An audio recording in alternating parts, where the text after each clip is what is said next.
Indonesia, negeri tropis yang kaya akan komoditas unggulan. Salah satunya adalah kopi. Bukan hanya sekedar minuman, tetapi komoditas yang mengakar dalam budaya dan perekonomian. Tapi, apakah ekspor kopi kita sudah cukup tersebar? Atau justru terlalu bergantung pada negara tertentu? Di tengah perubahan dinamika global ini, saatnya untuk bicara soal strategi baru.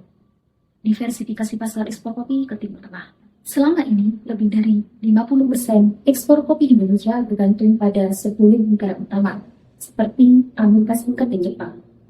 Ketergantungan ini sangat berisiko, terlebih ketika terjadi gejolak ekonomi global atau perubahan kebijakan dagang.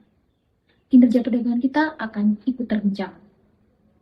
Di bawah kebijakan proteksionis Donald Trump, Amerika Serikat menerapkan tarif impor yang cukup tinggi untuk sejumlah komoditas.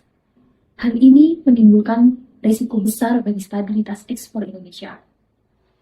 Diversifikasi pasar bukan hanya pilihan, melainkan sebuah kebutuhan untuk menjaga stabilitas ekspor dan memperluas peluang pertumbuhan ekonomi.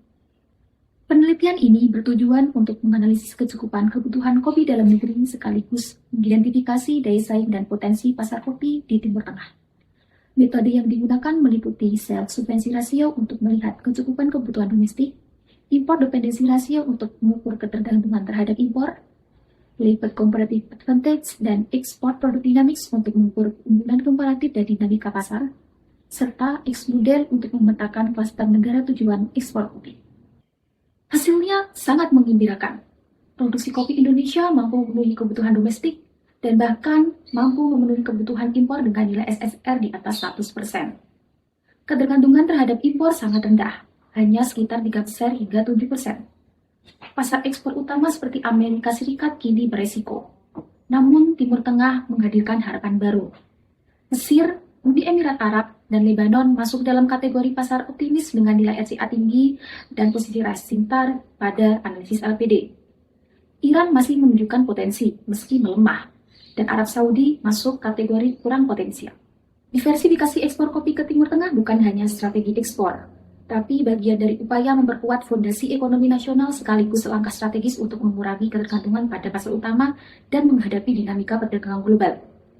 Dengan daya saing yang kuat dan potensi pasar yang tumbuh, ekspansi ini bisa mendongkrak penerimaan devisa dan memperkuat ketahanan ekonomi nasional. Saya, Aprilia Serli Agradi dari Universitas Gadjah Mada, semoga hasil penelitian ini menjadi kontribusi nyata dalam penguatan ekspor kopi Indonesia ke kancah global.